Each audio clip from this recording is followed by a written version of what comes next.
ఇక్కడ కమిషన్ మీద ఎదురుదాడి చేయడం ఎంతవరకు కరెక్ట్?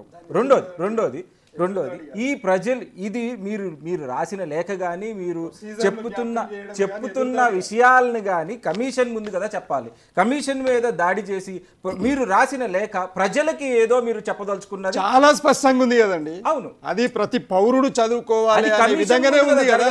కమిషన్ ముందు కదా విచారణ జరగాల్సింది. అవునండి. చట్టం ప్రకారంగా ఒక పౌరుడు వచ్చే వీలు లేనప్పుడు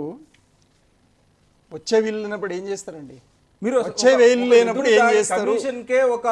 అది రాంగ్, అది ప్రోపగండా అంటున్నాం మేము అనేది.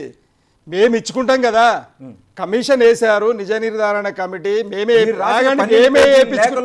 సార్లు ఉంది మీరు తప్పుకోండి అని. సార్ ఇప్పుడు మీరు చెప్పేదే నేను మళ్ళీ చెప్తున్నా, రిపీట్ చేస్తున్నా. ఆ కమిషన్ మేమే వేయమన్నాము, మీరు వేశారు. ఆ కమిషన్కు జవాబు చెప్పాల్సిన బాధ్యత మాది, మేము చెప్తాము. మధ్యలో మీరేంది పంచాయతీ నాకు అర్థం కాదు. మేము హైకోర్టులో పిటిషన్ ఇచ్చినాం. ఈ చైర్మన్ గారు ప్రొసీజర్ను సరిగ్గా అవలంబించలేదు కాబట్టి ఈయన తీసేస్తే మేము దాని చట్టాన్ని అది చేస్తాము, మాకు హక్కు ఉంది, ఈ పాయింట్లో మాకు ఇబ్బంది ఉంది అని చెప్పి మేము హైకోర్టులో వేసినాం కదా. దాన్ని మీరు ప్రోపగండా చేయడం ఏంది అంటున్నా. ఇప్పుడు హైకోర్టు కూడా అంటే చిన్న విషయాన్ని కూడా కాలు కదిలితే కూడా ప్రోపగండా చేయడము, చేతి కదిలితే కూడా ప్రోపగండా చేయడం ఏందండి? ప్రోపగండా కాదు, ఒక కమిషన్ ని నియమించినప్పుడు దాన్ని గౌరవించాలి కదా. ఎవరు గౌరవలేదు? గౌరవించే కదా అనుమతి అడిగినాం.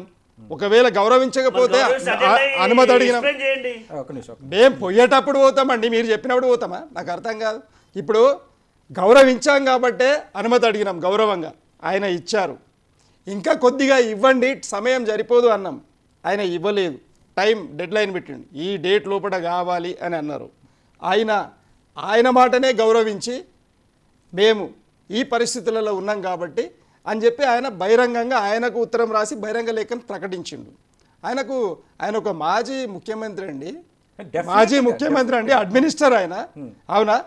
లా అండ్ ఆర్డర్ అన్నీ తెలుసు, ఎవరి కెపాసిటీ ఏంది, ఏ లాలో ఏముంది అనేది అన్నీ తెలుసు. నరసింహారెడ్డి గారు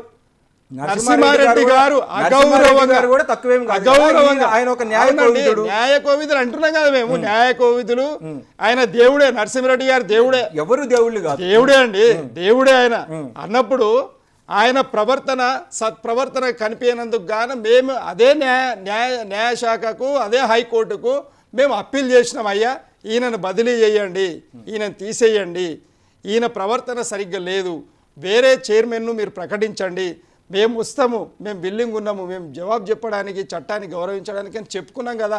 గిన్నె కూడా పంచాయతీ పెడతారు ఎవరైనా? నాకు అర్థం కాదు. ఇప్పుడు మీ ముందున్న ఆప్షన్ ఏంది? హైకోర్టు దాన్ని స్టే విధించింది. ఏ దానికి స్టే విధించింది? మీరు అడిగిన కమిషన్కి ఈయన మార్చండి అనే ఒక పిటిషన్కి స్టే విధించింది. ఇప్పుడు మీరు అనివార్యంగా దాని ముందు హాజరు కావాల్సింది. 100% అండి. చట్టాన్ని ఎప్పుడు కూడా మేము ఎందుకు అలా పోవాలని అనుకుంటామండి.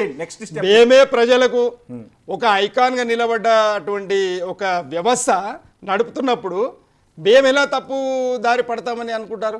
అంటే చిన్న వచ్చినప్పుడు వాటిని కూడా చట్టబద్ధంగానే తీర్చుకునే ప్రయత్నమే చేస్తున్నాం తప్పిస్తే వేరేది లేదు కదా. ఇక్కడ కమిషన్ అడిగిన ఒక దానికి మీరు ప్రజలకి సమాధానం చెప్తున్నారు.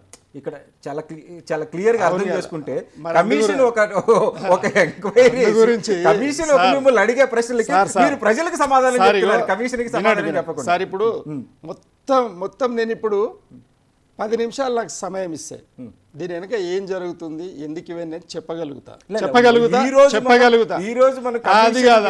మీరు ఎప్పుడు కూడా మూలాల్లోకి వెళ్ళి స్టెప్ బై స్టెప్ దేని తర్వాత ఏం జరుగుతుంది అనేది ప్రజలకు చెప్పినప్పుడు మీరు నిజమైన జర్నలిజం. లేదంటే ఈ పాయింట్ మాత్రమే చెప్పండి అంటే ఈ పాయింట్ కోసం క్రోనలాజికల్ ఆర్డర్ లో మొత్తం జరిగిన చరిత్రని 12 పేజీలు ఆ ముందు ఉంది, 12 పేజీలు కేసీఆర్ గారు రాసిన లేఖను కూడా చదువుదాం.